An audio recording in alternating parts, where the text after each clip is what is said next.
Welcome to Loving the Imperfect podcast, a show for seekers of deeper contemplation. I'm Brianne Trzynski.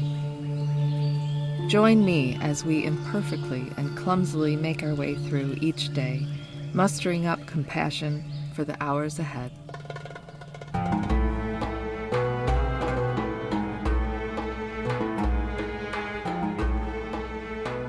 Hello, and welcome to Loving the Imperfect podcast.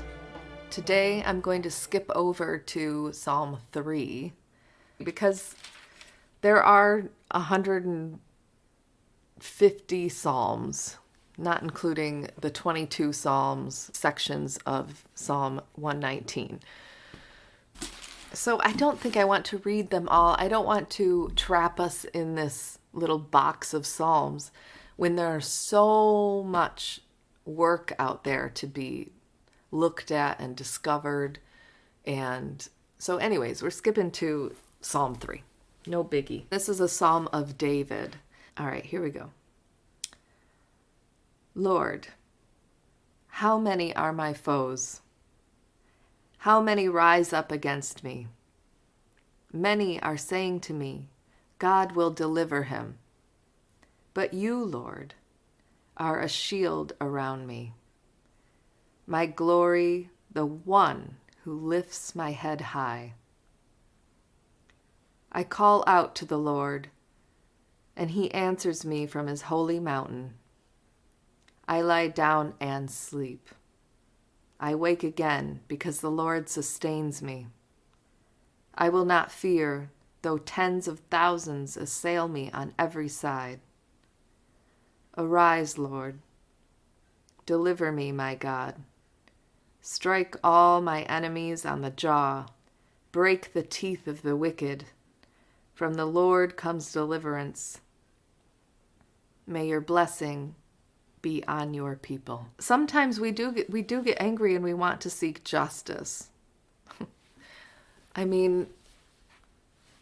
But we can't wish for ill will on people. Psalms like this, they're very human, very human.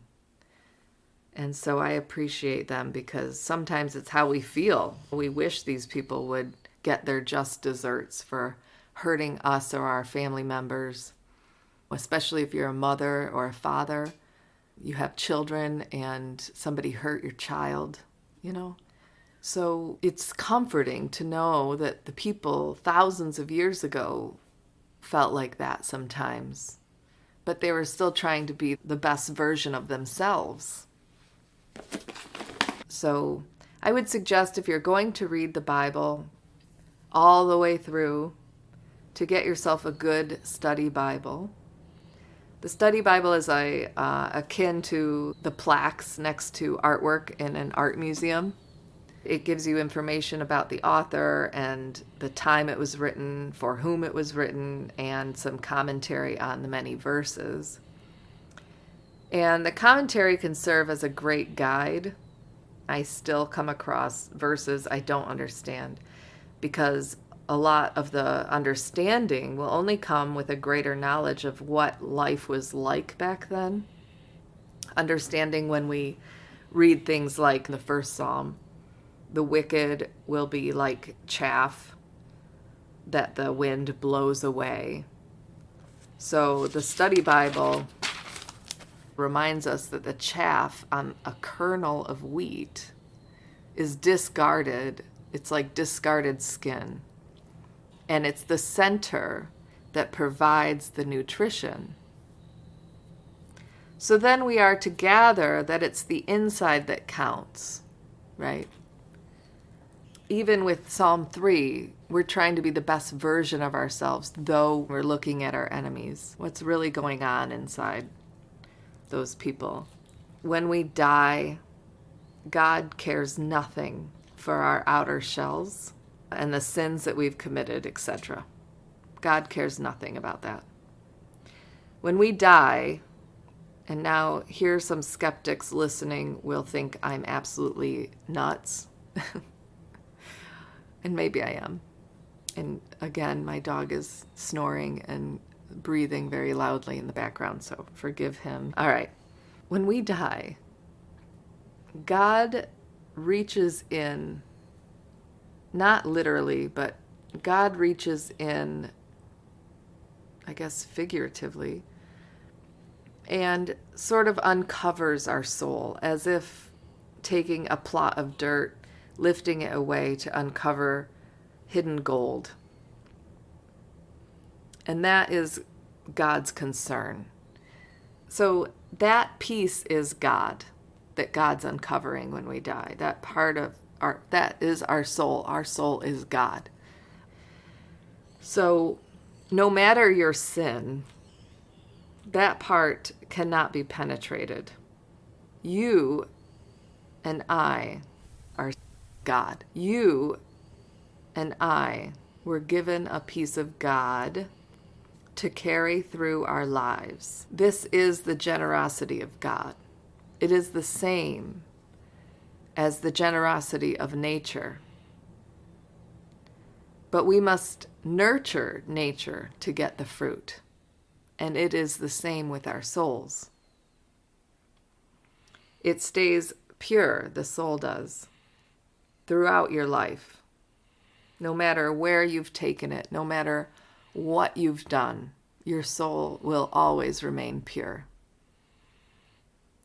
So this teaching in the church about us being sinners, we might miss the mark, yeah.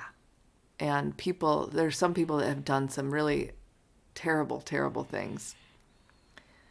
But I have to believe that the soul stays pure, because this is what I've been taught through teaching and through prayer and through just other experiences I've had. God loves the absolute worst person that you can think of, and God loves you in the same way.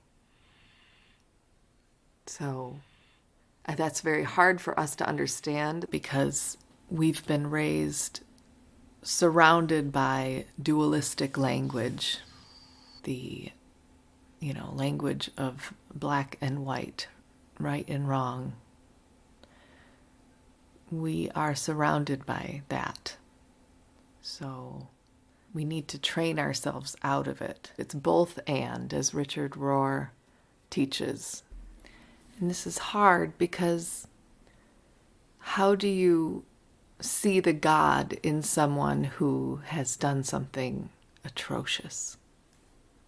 It takes practice to love your enemy and to see God in your enemy, to see creation in your enemy, to see love in your enemy.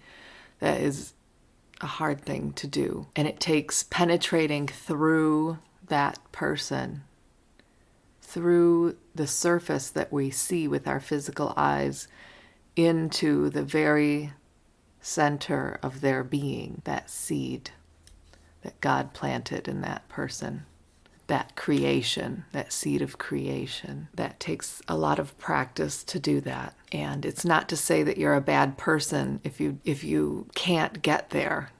It just would make you feel more at peace if you could. In this life, you can either live in heaven or in hell. If you have peace, then you have heaven. Everyone has inner pureness. It's the child innocence in us, that pureness of a child, that delight and that joy that children have is in us. Even if you didn't have it as a child, it's in you somewhere. So I'd like to think that we can live more at peace when we can make this inner pureness live at the surface of our being. To live more at peace is to nurture the God in us. And so this is why Buddhism teaches us to be mindful, practice mindfulness. Take some moments out of your day to just be present and breathe. And sometimes that's all we can do, is just breathe and be mindful of our breath. So taking walks out in nature has been helpful for me. Gardening has been helpful for me, and taking time to cook food from other countries has also helped me to stay connected to my greater community, which is the human race. So if this makes little to no sense, I'll direct you to a quote from my favorite movie, Moonstruck, when Ronnie and Loretta are standing out in the street on a freezing cold night.